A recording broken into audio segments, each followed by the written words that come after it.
네, 안녕하세요. 이번 시간부터 이제 2과목 들어가겠습니다. 그 중에 이제 첫 번째 수학부터 볼까요? 네, 들어가기 전에, 우리 이제 그 청제 100문항 중에서 이제 2과목 이제 들어가는데, 여러분들 1과목 우리 공부했는데 어떠세요? 예, 만만치가 않죠. 근데 1과목은 이제 대부분 공부할 거 아닙니까? 그래서 여러분 합격하시려고 그러면, 반드시 2과목을 집중적으로 대비해서 고득점을 좀 이제 올려야 되겠습니다. 그래야 좀 안정적으로 합격하실 수가 있어요. 그러니까 1과목보다는 2과목 당연히 둘 다 해야 되지만 교재 보시면 아시겠지만 이제 분량도 1과목보다 이제 많지가 않죠. 그리고 보시면 25개 출제되는데 이제 수압이 있고 그리고 이제 기타 파생하고 우리 파생 결합 증권 들어갈 텐데 여기가 굉장히 많이 출제되죠. 17문제나 출제되니까. 근데 내용이 어렵지 않습니다. 한번 들으시고 이건 이제 암기만 잘하시면 돼요. 이쪽은. 근데 이 과목 중에서 이제 문제는 뭐냐면 지금 시작하려는 이제 수압이 되겠습니다.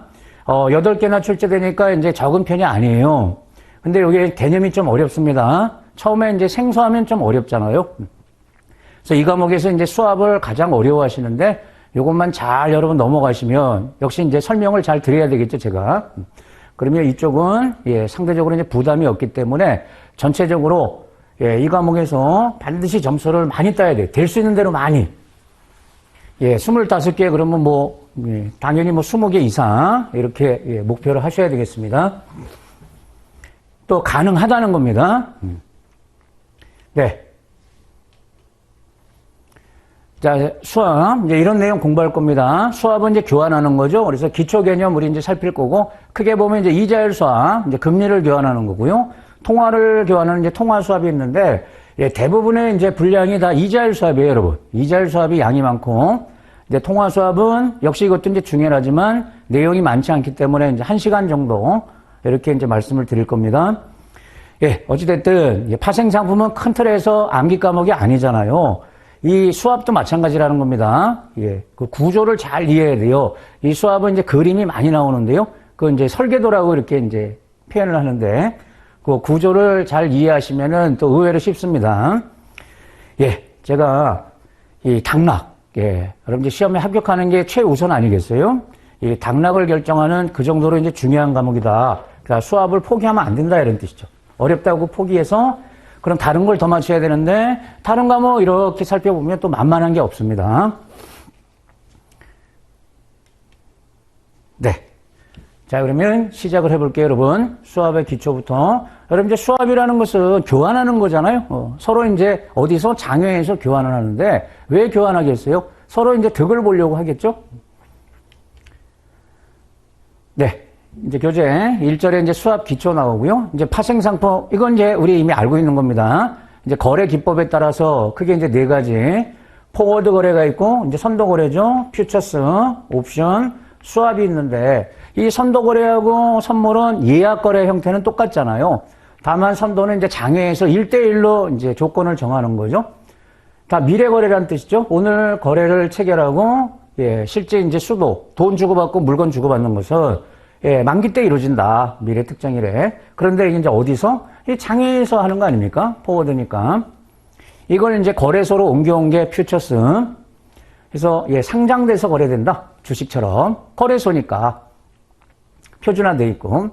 옵션, 살 권리, 팔 권리. 이건 이제 장내외 다 있지 않습니까? 장내 옵션, 장외 옵션. 그리고 수압. 이제 우린 요걸 공부한단 말이에요. 이게 대표적인 장외 파생이란 말이에요. 이 과목이 이제 장외 파생 다루는데 이게 이제 대표적인 거니까.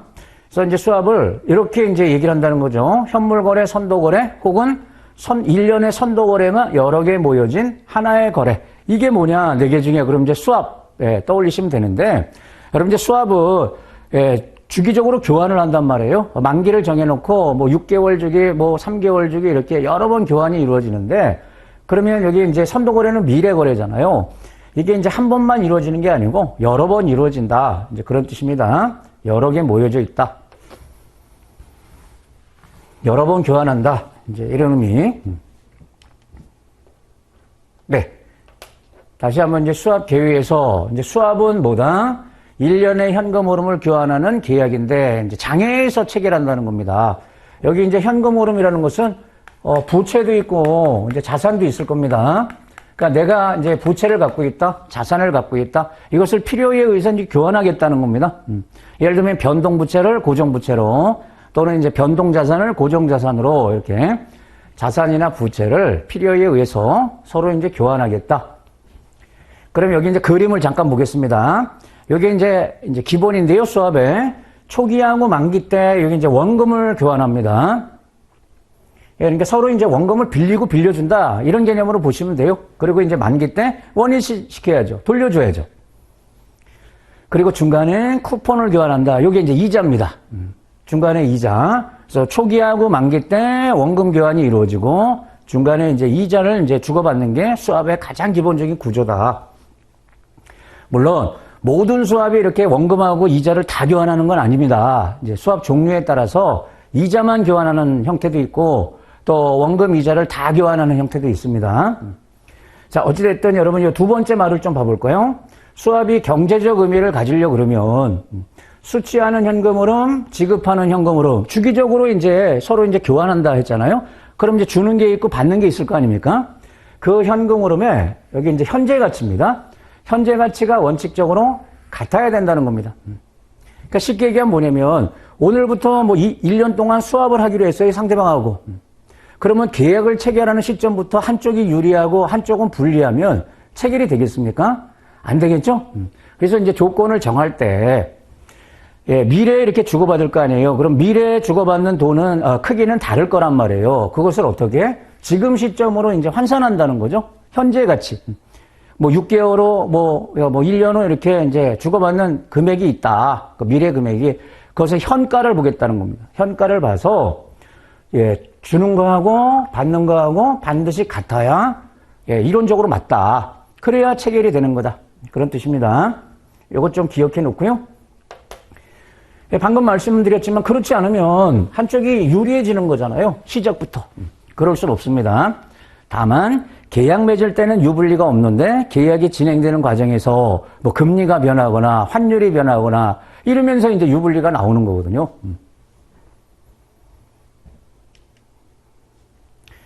네, 이제 수압이 몇 가지가 있는데 그 역사적으로 보면 이제 외환 수압이 먼저 나왔다 이렇게 보시면 돼요. 외환 수압, 통화 수압, 뭐 이자율 수압.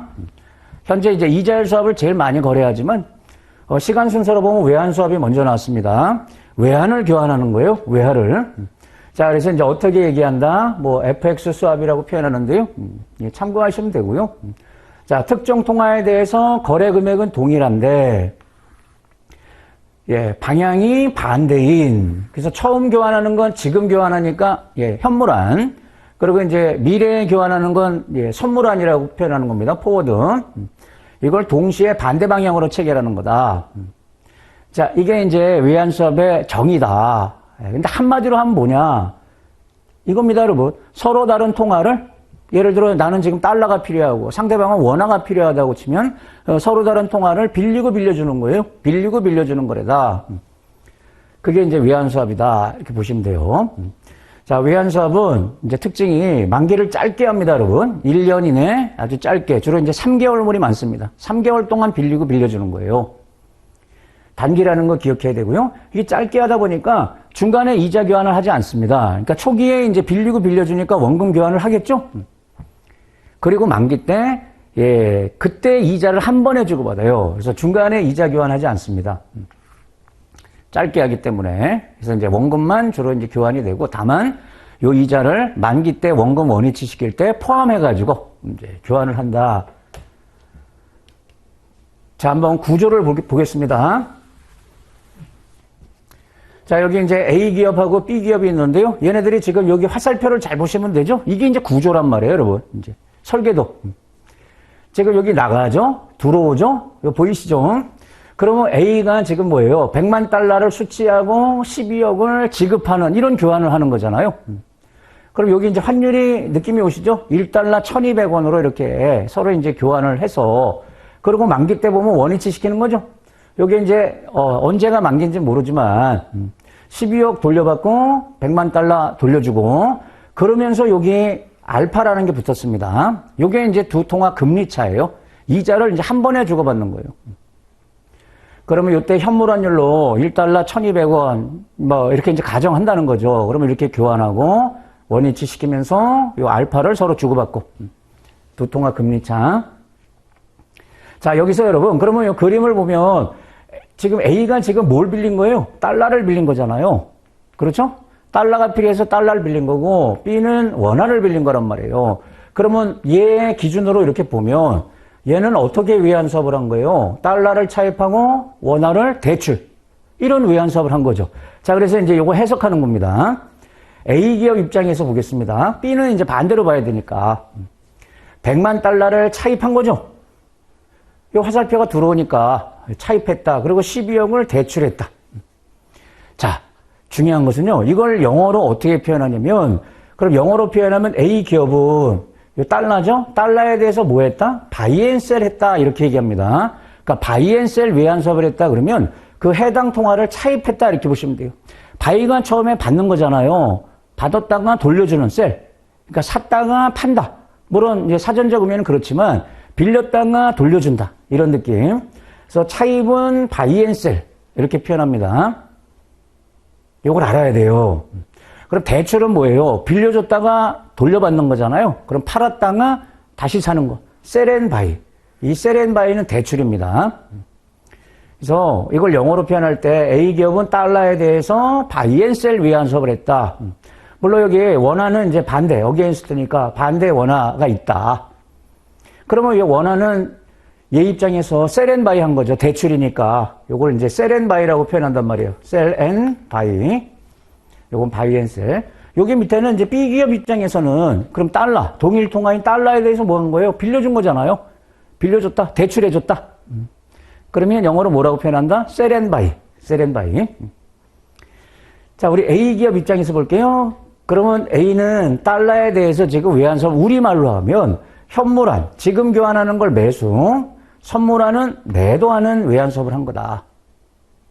그렇잖아요. 앞에 이게 현물환이잖아요. 지금 이루어지니까 이건 미래에 이루어지니까 선물환 거래가 되는데 달러에 대해서 얘는 현물환 매수했고 선물환은 매도 포지션을 갖게 되는 거죠. 네, 정리를 해볼게요. 자, 내가 차입한 통화가 있지 않습니까? 차입한 통화를 바이 앤 셀 했다 이렇게 표현한단 말이에요.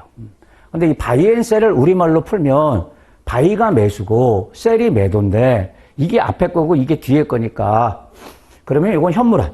현물환을 바이, 셀, 매수. 뒤에 거, 선물환, 매도. 네. 그래서 요렇게 나오면, 이 통화를, 차입했구나. 이 느낌이 들어야 된다는 겁니다. 이 느낌이 들어야 된다. 여기가 매도고 여기가 매수면, 줬다가 뺏는 거잖아요. 줬다가 돌려받는 거. 그러면 대출이 되는 거고요. 이게 자유롭게 이렇게 해석이 돼야 된다. 넘어갈게요. 지금 외환수합 보고 있습니다. 그리고 여기 이제 알파라는 게 있잖아요, 여러분. 이 알파가 이제 뭐냐면 중간에 이자 교환하지 않고 그래도 그러면 서로 이제 빌리고 빌려줬으면 거기에 대한 대가, 이자를 주고받아야 될 거 아닙니까? 그게 알파인데요. 자, 이걸 수합 레이트, 포워드 마진. 사실 이게 이제 현물환율과 선물환율의 차를 말하는 건데 현물환율과 선물환율의 차. 근데 이 개념 자체가 요거라는 겁니다. 두 통화 금리 차. 그게 알파 값이라는 겁니다. 두 통화 금리 차. 그러면 여기 그림상으로는 지금 알파가 A 기업으로 들어온, 이게 플러스로 돼 있으니까 알파가 들어오는 거잖아요. 그럼 얘가 이자를 무조건 받는 거냐? 그게 아니고 요 알파가 플러스 마이너스 값을 다 가질 수 있다는 거예요. 뭐에 따라서? 두 통화 금리 중에서 어떤 게 고금리냐에 따라서. 당연히 여러분 고금리 통화를 빌린 쪽에서 이자를 줘야 되겠죠? 그 차액을 교환할 때 저금리 통화가 있고 고금리 통화가 있으면 고금리 통화를 차입한 쪽이 이자 부담을 줘야 될 거 아니에요. 그래서 이런 뜻이에요. 고금리 통화를 차입한 쪽은 이 알파 부호가 마이너스가 되는 거다. 즉 나갈 돈이다 이거예요. 만기 때 그만큼 이자를 상대한테 줘야 된다. 근데 고금리 통화를 대출한 쪽은 그러면 이게 양수다. 받는 거다. 이해됐죠? 그럼 요 그림상에서 A 기업이 지금 요 알파가 받을 돈이냐, 양수냐, 줄 돈이냐, 음수냐 이거는 뭘 알아야지 확인할 수가 있어요. 지금 이 상황에서 달러 금리하고 원화 금리 중에서 뭐가 고금리인지를 알아야 돼요. 근데 여기는 그런 표현이 없잖아요. 만약에 달러가 상대적으로 고금리다. 이렇게 가정을 해볼까요? 이 외환수합을 체결할 때, 이때 달러 금리가 더 높았다. 그러면 달러를 차입한 쪽이 알파를 줘야 되겠죠, 상대한테. 그러면 A가 지금 달러를 차입했잖아요.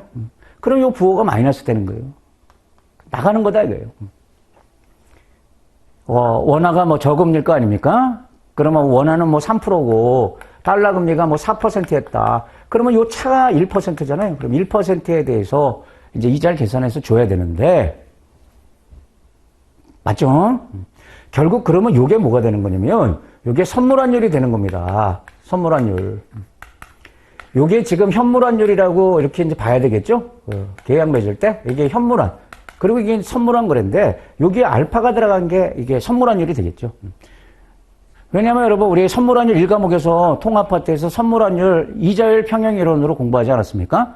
그럼 현물환율에다가 두 통화 금리 차가 고려된 게 이제 선물환율이고, 두 통화 이제 금리에 따라서 할증될 수도 있고 할인될 수도 있었잖아요. 예, 그런 의미입니다.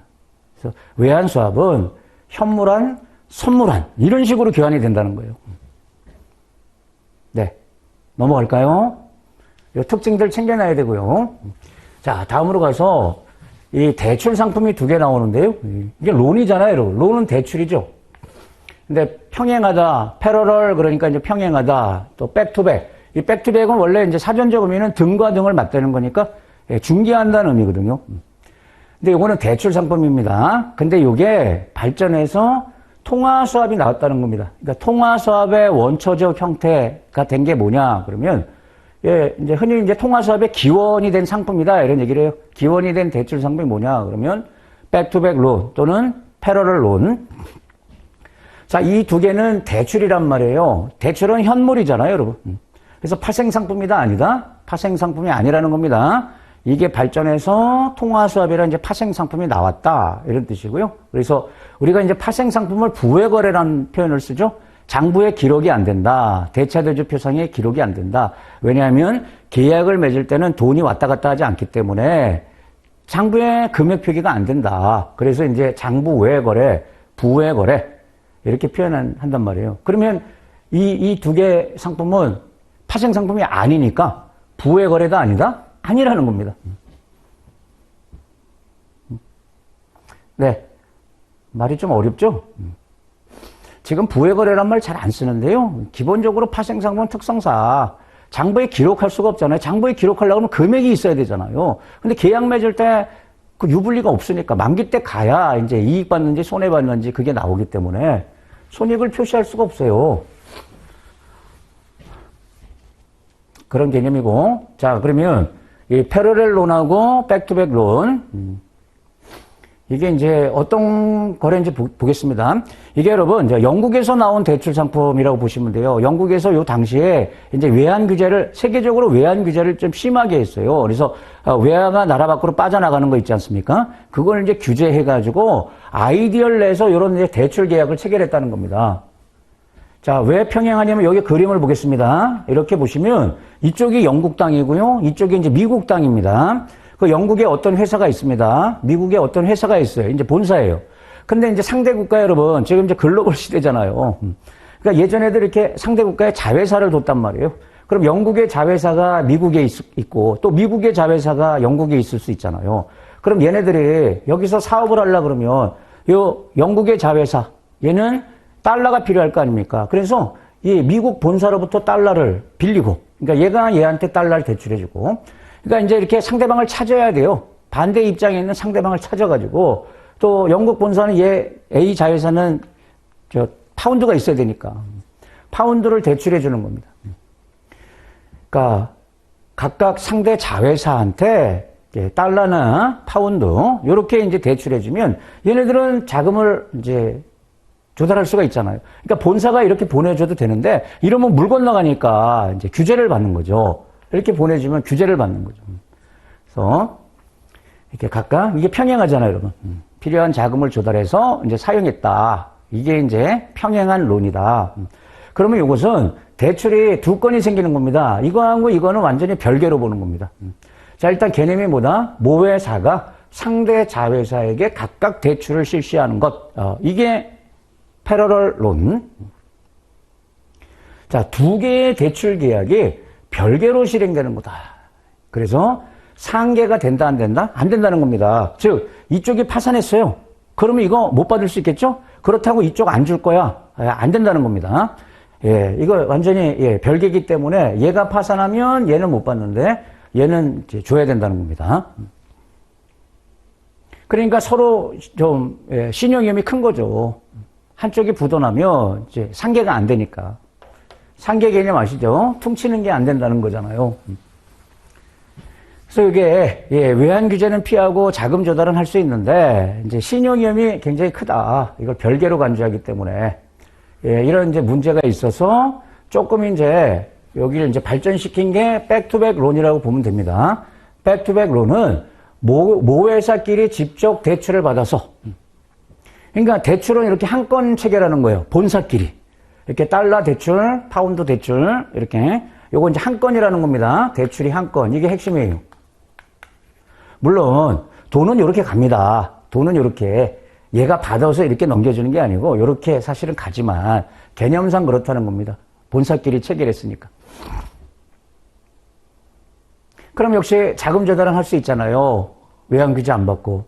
그리고 신용위험이 굉장히 개선된단 말이에요. 두 모기업이 직접 대출 당사자가 되기 때문에 신용위험이 상당히 개선되는 효과. 이게 이제 백투백이다. 그러면은 여기 한쪽 문제 생기면 이거 안 주면 되니까. 계약서는 하나밖에 없으니까.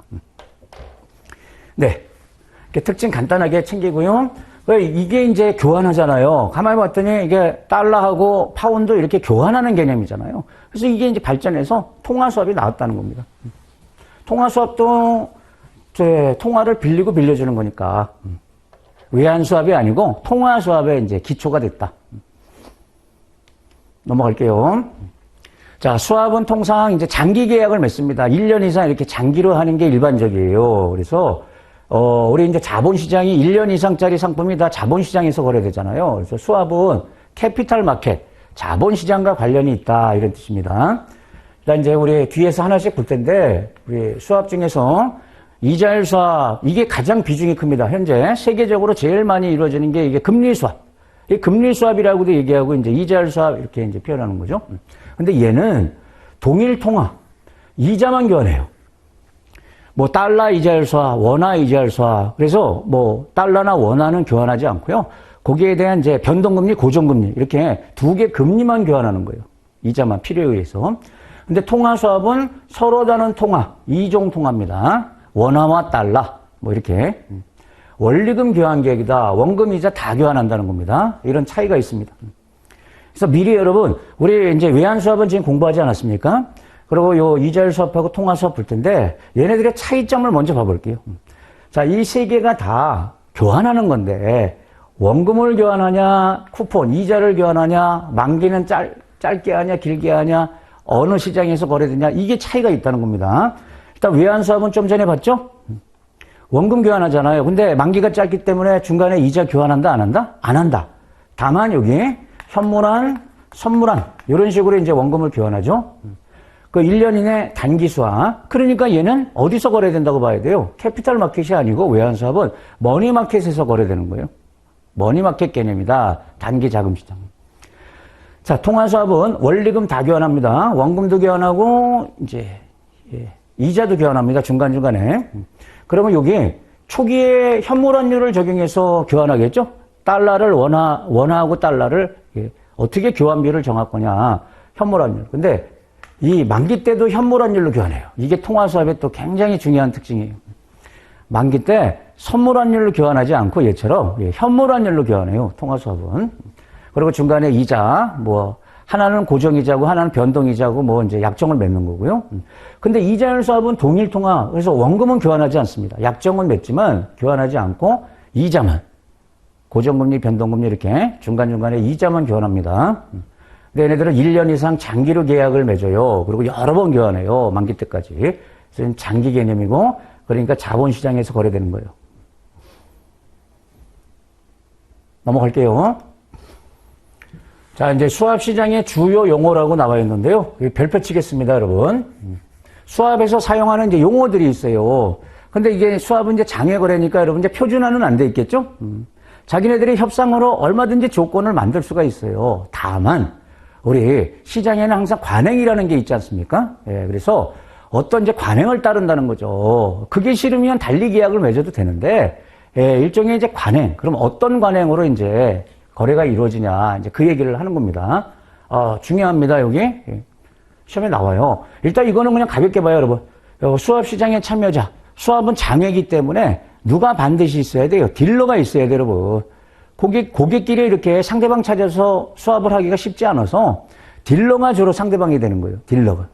그 딜러를 갖다가 웨어하우스, 뱅크다. 이제 얘가 이제 시장 조성자 역할을 한다. 이게 딜러죠, 딜러. 딜러라는 건 자기 매매를 한다는 뜻이죠. 그래서 자기 포지션을 가져요. 그걸 이제 수압북이라고 합니다. 자기 장부. 요걸 이제 직접 보유한다. 그러니까 자기가 거래 상대방이 돼주는 거예요. 주로 이제 은행이 이 역할을 합니다. 수압은행. 예. 수압시장의 딜러들은 대부분 은행이에요. 투자은행이든 상업은행이든. 그 다음에 이제 브로커는 중개만 하는 거죠. 예. 브로커들도 또 있어요. 중개기관. 중개 업무만 하고. 얘네들은 자기 포지션 없이. 그 다음에 이제 유저라는 것은, 이제 끝단에 있는 최종 이용자. 고객이라고 봐야 되겠죠. 뭐 얘네들 수압이 필요한 개인들은 잘 이제 하기가 어렵고요. 기업. 이렇게 보시면 돼요. 또는 금융기관.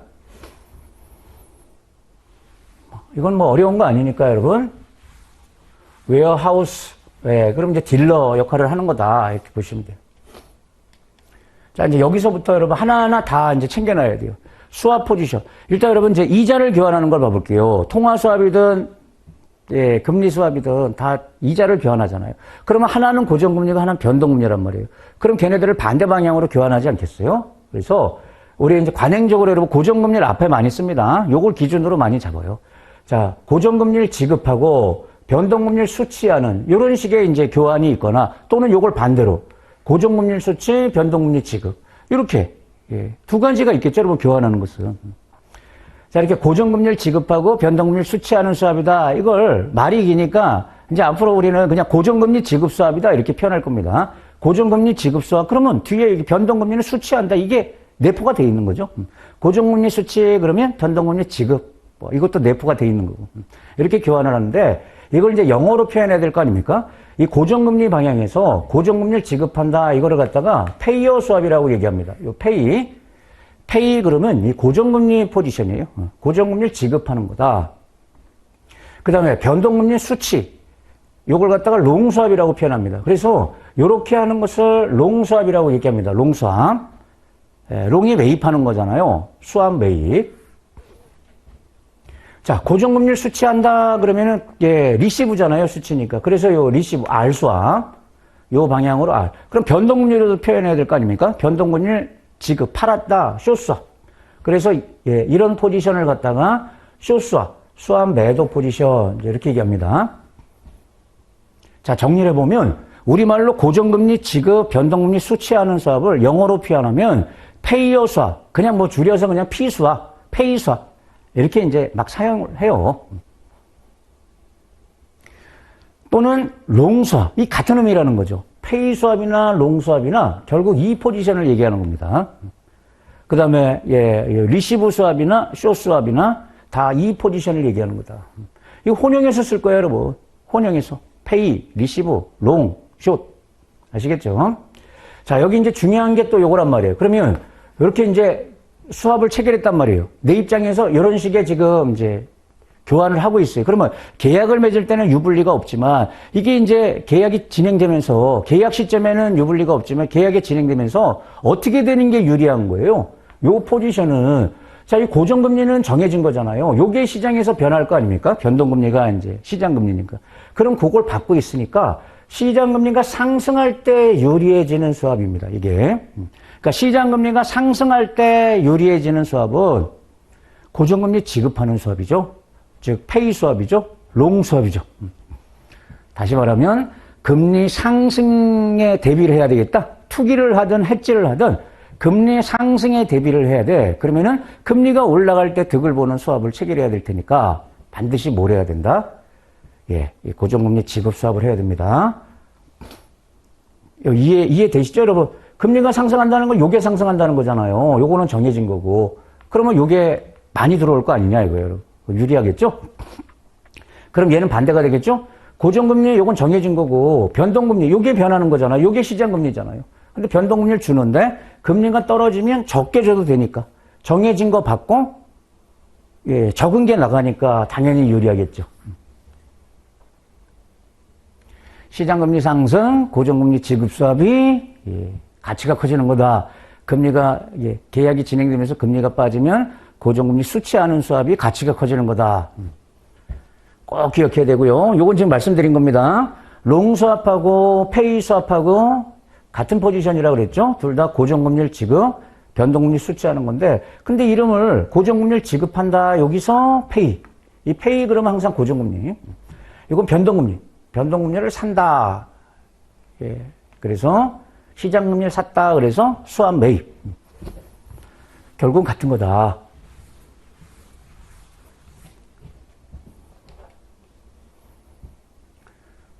네. 이번에는 이제 원금하고 변동금리, 고정금리 얘기를 해볼게요. 그럼 고정금리를 어떻게 정하고 변동금리를 뭘 사용하고 원금은 또 어떻고 자, 우리 크게 이제 이자율 수합이 있고 통화 수합이 있는데 앞에서 이자율 수합은 원금 교환하지 않는다 그랬죠?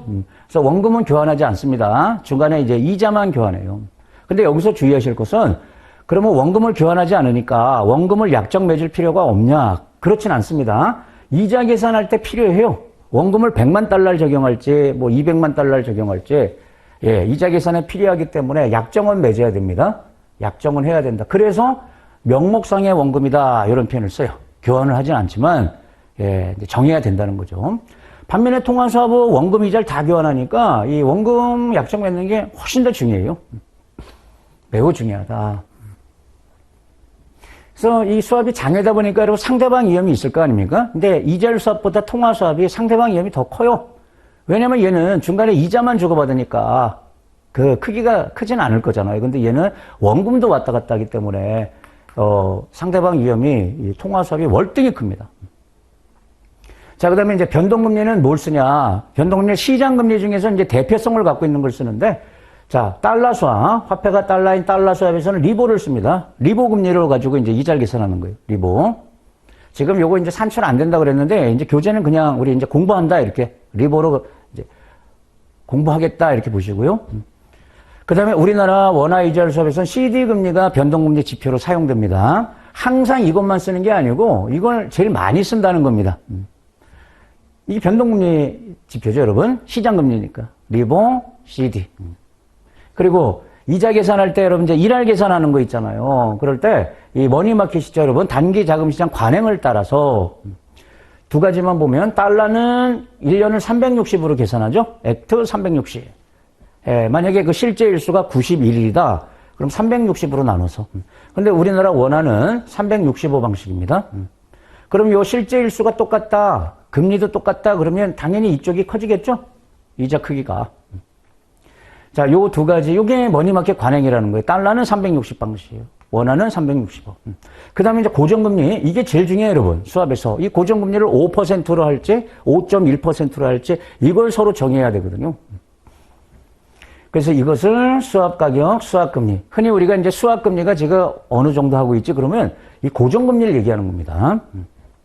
그리고 이 고정금리에도 이제 이자 계산 방식, 이자 교환 주기, 이런 것들을 이제 약정을 하는데, 이거는 통상 그 나라 해당 통화 채권 시장 관행을 따른다는 겁니다.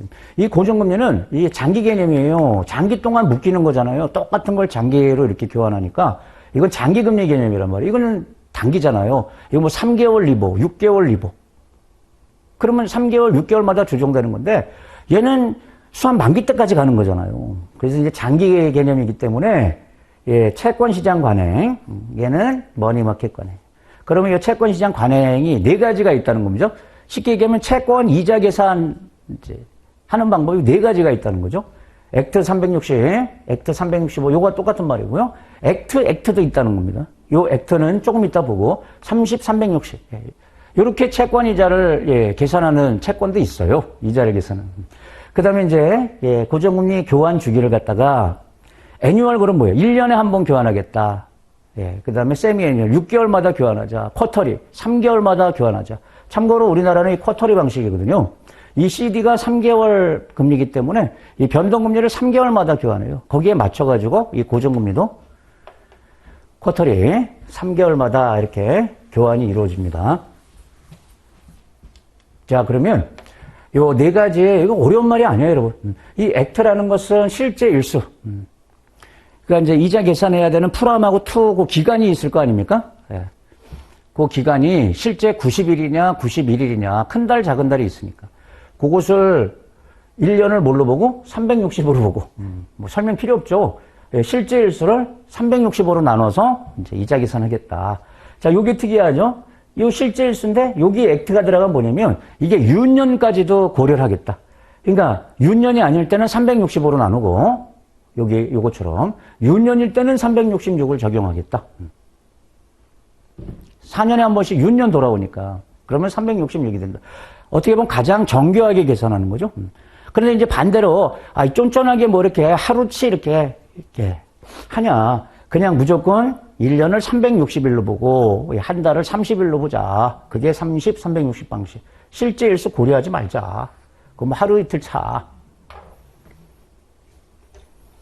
이게 특이하죠? 그래서 뭐 금리는 항상 연율이니까 만약에 3개월치 그러면 그냥 퉁쳐서 4분의 1, 뭐 2분의 1, 뭐 이렇게 하자는 거예요.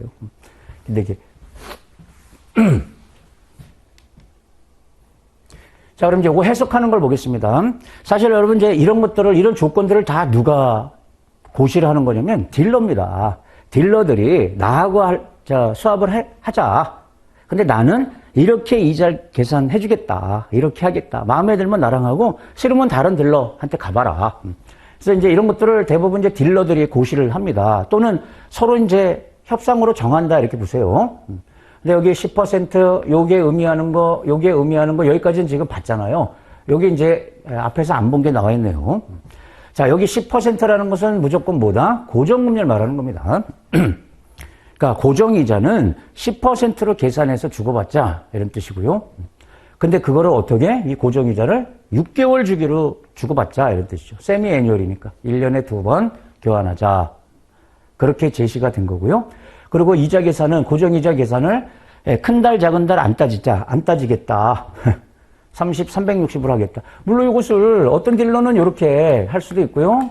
이렇게 고시할 수도 있단 말이에요. 또는 이렇게 할 수도 있고.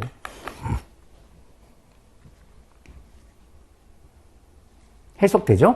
자, 여기 여러분 unADJ, 이 ADJ가 뭐냐면 조정할 거냐 안 할 거냐 이런 뜻이에요. 예. 원래 이제 adjusted, 이제 조정한다 이런 의미죠. 그러면 ADJ 이게 축약한 거잖아요. 그러면 조정하자 이런 뜻이고 on이 붙었으니까 조정 안 하겠다. 뭘? 이겁니다. 이자 계산 종료일이 휴일일 때 말이에요. 그러면 그날 교환 못 하잖아요. 그러면 이제 그 다음 날 이렇게 넘어가면 하루치 이렇게 일수가 늘어날 거 아닙니까? 예, 그걸까지 고려를 해서 이자 계산할 거냐, 하루 늘어난 것을 이자 계산에 반영할 거냐, 안 할 거냐, 이제 그건데, 안 하겠다는 뜻이고요. ADJ 그러면 그거 반영하겠다는 겁니다. 휴일을 감안해서 이자 계산하겠다. 휴일에서 뭐 하루 뒤에 교환했다 그러면 하루치 더 이자 계산하자. 휴일을 감안해서 이자를 재계산할지 말지, 예, 그걸 의미하는 게 ADJ, unADJ. 이때 이해되죠?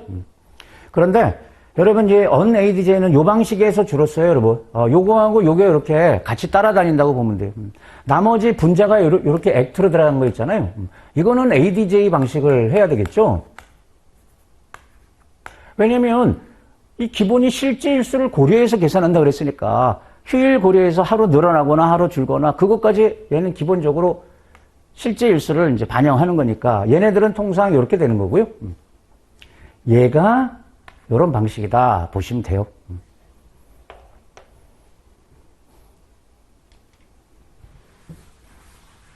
다음에 수압에서 이제 중요하게 보는 날짜가 4개가 있습니다, 여러분. 수압에서 이제 의미를 갖는 날짜. 이런 것들도 시험에 나와요, 여러분. 트레이드 데이트가 뭘 말하는 거냐 이거예요.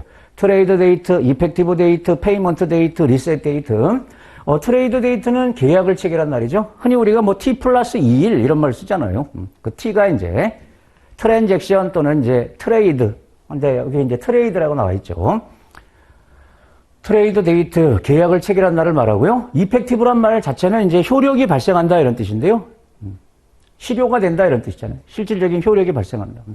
그래서 이자 계산 여기서 시작하는 날이라고 보세요. 그러니까 오늘 계약을 맺으면 오늘부터 이자 계산 들어가는 게 아니고 통상 다음 날 또는 다다음 날부터 이자 계산 들어가는 거거든요. 그런데 이제 국제금융시장, 요거 이제 화폐가 달러일 때죠, 여러분.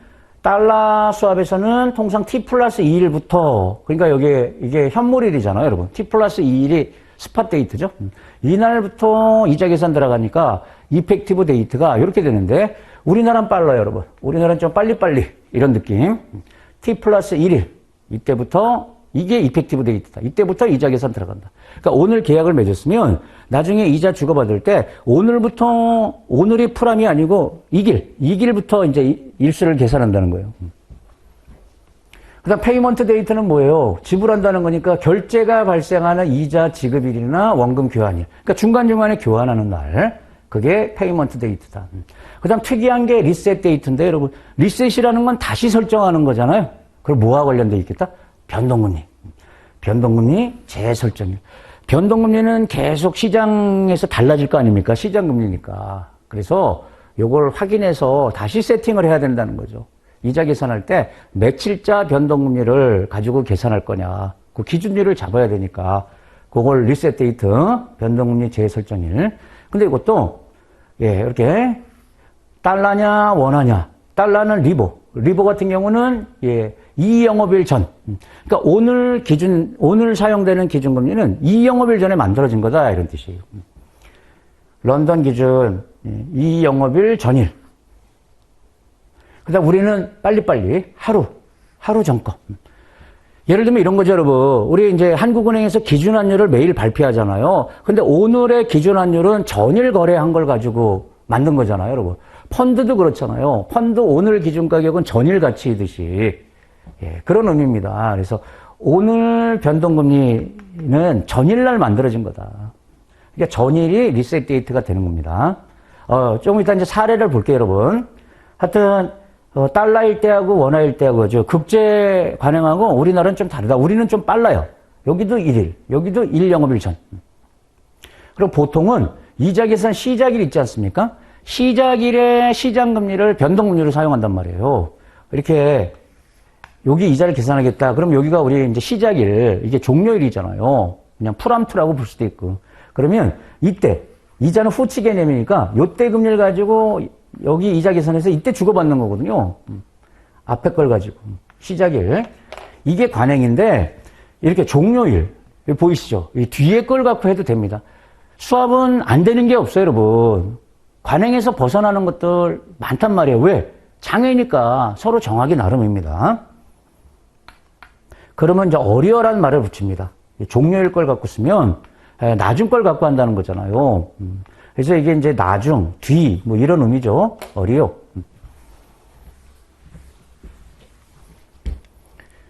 자, 이제 하나 더. 페이먼트 데이트가 실제로 이제 교환하는 거죠. 근데 만약에 이날이 공휴일이면 이날 교환할 수 없잖아요. 그러면 다음 날 교환하든지 다음 영업일에 교환하든지 미리 땡겨서 교환할 될 거 아닙니까? 그래서 이런 세 가지 중에 하나 약정을 맺어야 된다는 거예요. 페이먼트 데이트가 공휴일일 때 어떻게 처리할 건지를 약정을 맺는데 이렇게 세 가지 방식이 있다는 겁니다. 수정된 팔로잉, 팔로잉, 프리시딩. 그러면 쉬운 거부터 해볼까요? 그럼 팔로잉 그럼 뭐예요? 무조건 뒤로 넘기겠다는 겁니다. 무조건 다음 영업일.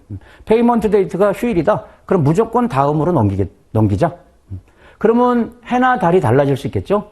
3월 31일이 원래 페이먼트 데이트인데 그날이 공휴일이었다. 그러면 뒤로 넘기면 4월 달이 되잖아요. 그 4월 1일 날 교환하겠다는 거예요. 무조건. 달이 달라져도 해가 달라져도. 그럼 반대로 프리시딩. 무조건 이전 영업일로 땡겨서 하자. 그럼 이것도 한 번에 뭐 예를 들면 3월 1일이 원래 페이먼트 데이트인데 공휴일이에요. 3월 1일 우리 공휴일. 그러면 2월 달에 교환해야 되겠죠?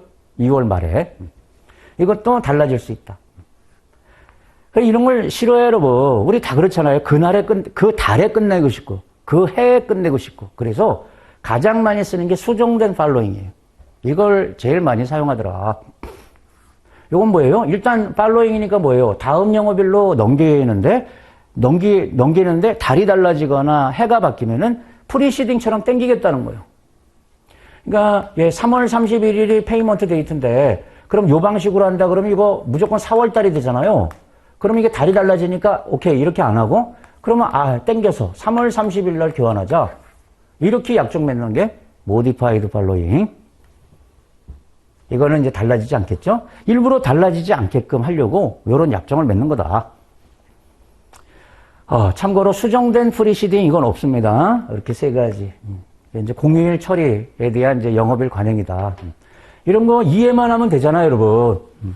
그리고 이해 안 갈 것도 없잖아요.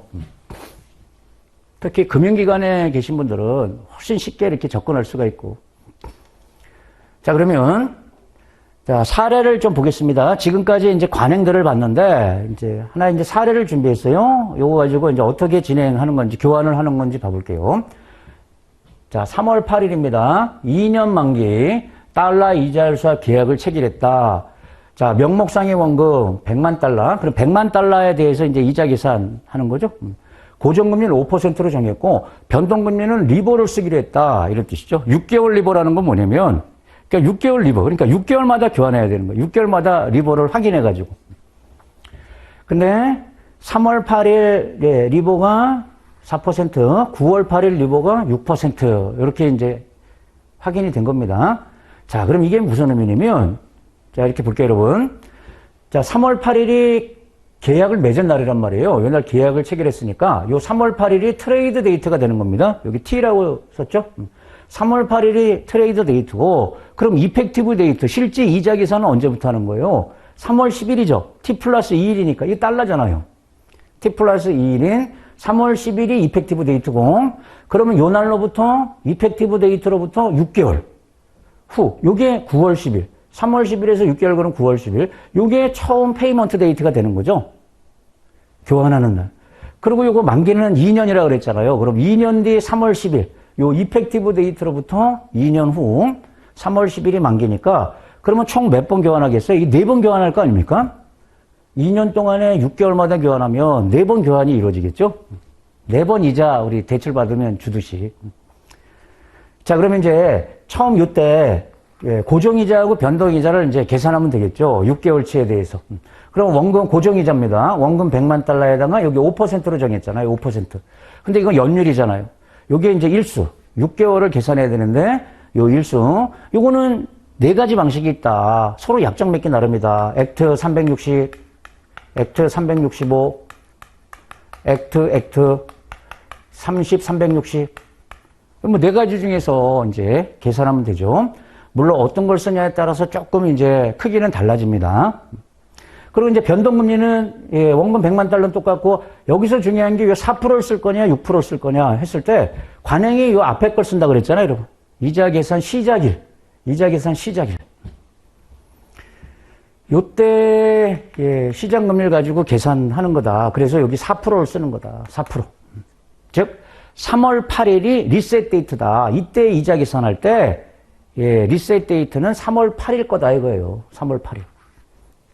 그러니까 요 날 이 영업일 전에 만들어진 거 있잖아요. 요거를 갖다가 이제 기준으로 삼는 거다. 그럼 4% 이렇게 되겠죠?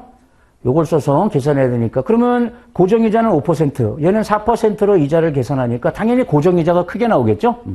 그러면 어떻게 해요? 차액을 결제하는 게 일반적이죠, 여러분. 내가 100을 줄 게 있고 만약에 40을 받을 게 있으면 나 100 줘. 너 40 나한테 줘. 내가 100 줄게. 그렇게 안 하죠. 그 차액을 교환할 거 아닙니까?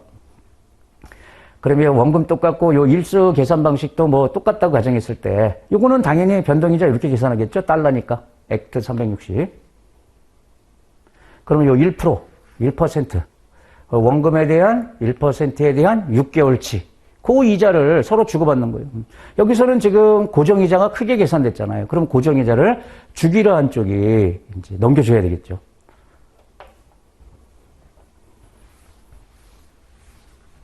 자, 이게 이제 교환하는 방식이다. 이렇게 보시면 돼요. 그럼 이런 걸 도대체 어디에 활용하는 거냐? 이렇게 교환해서 뭘 하겠다는 거냐? 그거는 뒤에 나옵니다. 지금은 이제 기초 개념 보는 거예요. 네, 문제를 이제 풀어볼게요. 수압 거래에 대한 설명 옳지 않은 것은 자, 외환 수압 기억나시죠? 이자율 수압, 통화 수압. 크게 우리 이제 세 가지 다뤄요. 외환 수압에서 수압 레이트의 부호는 이게 이제 현물환율, 선물환율의 차고 두 통화 금리 차 때문에 나오는 게 부호죠. 두 통화 금리 차에 의해서 결정된다. 맞습니다. 기억나시죠? 요거 이제 알파라고 표현했잖아요. 두 통화 금리 차에 따라서 양의 부호, 음의 부호. 양의 부호라는 것은 내가 이제 이자를 받게 된다는 거고, 음의 부호는 줘야 된다는 뜻이고요. 맞고. 이자율 수합과 통화 수합은 장기 자본시장 수합 거래다. 예. 예를 들어 이제 장기로 계약을 맺기 때문에 1년 이상 장기 수합이다. 그래서 자본시장 거래입니다.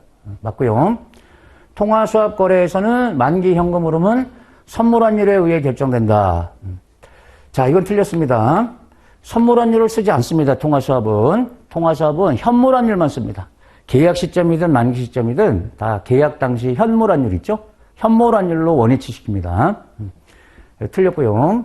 이거 나중에 통화 수합에서 다시 한번 강조할 겁니다. 자, 이 론 두 개 있죠, 여러분? 백투백, 패러럴. 이게 이제 우리말로 번역이 안 돼 있으니까 그냥, 예, 평행하다. 뭐, 중개다. 신용위험 문제를 상당히 무슨 문제예요? 그러니까 얘는, 백투백은 얘에 비해서 상당히 개선했다. 이 기억나시죠? 이거 맞죠? 얘는 대출이 두 건 체결돼서 별개로 보기 때문에 상계 처리가 안 되는데 얘는 이제 모기업끼리 대출 계약 한 건만 체결하니까 상계가 돼서 신용위험이 이제 많이 준다.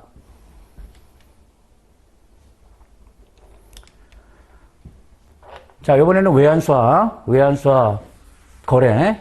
예, 적절하지 않은 것은. 자, 외환수합은 단기 수합입니다. 중도에 이자 교환하지 않는다 그랬어요. 만기 때 한 번에 주고받아요. 그 한 번에 주고받는 게 그래서 이제 선물환율이 되는 거예요. 그래서 현물환과 선물환을 예, 동시에 체결하는 거래. 예. 이 선물환은 외환수합에서 사용을 하는 거예요. 선물환율은. 통화수합은 사용하지 않아요. 이것도 맞고. 만기 현금 흐름이 계약 당시 현물환율에 의해서 결정돼. 이게 틀렸죠, 여러분? 현물환율로 결정되는 건 통화수합이고 외환수합은 이때 선물환율이 되는 겁니다. 선물환율.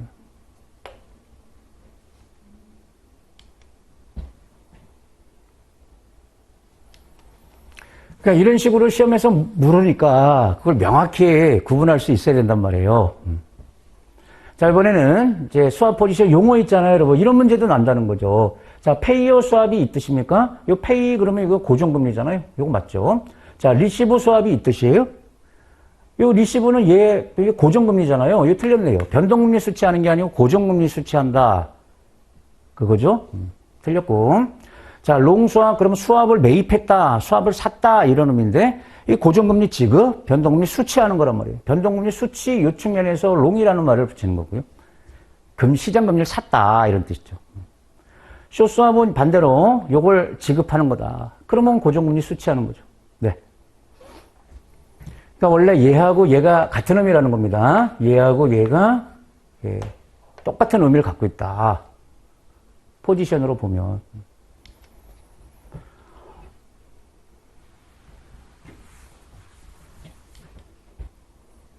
이렇게도 난 적이 있어요, 여러분. 4개의 날짜 있었잖아요, 여러분. 의미 있는 날짜 4개 있었는데, 이자 계산이 시작되는 날, 이펙티브 데이트, 트레이드 데이트, 예, 페이먼트 데이트 여러 번 나오죠?